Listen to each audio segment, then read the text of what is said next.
มหนาวพัดมาอีกแล้วน้องแก้วคงหลงคอยพี่เคยสัญญาให้ไว้จะกลับไปหาคนดีโอ้น้องพี่คงจะกลัว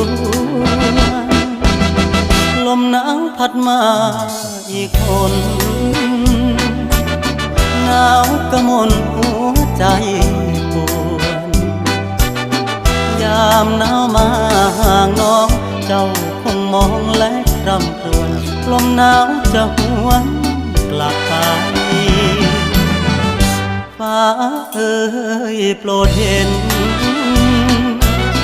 ฟ้าโปรดเป็นพยานให้ความรักยังไม่คลอนนิรันดร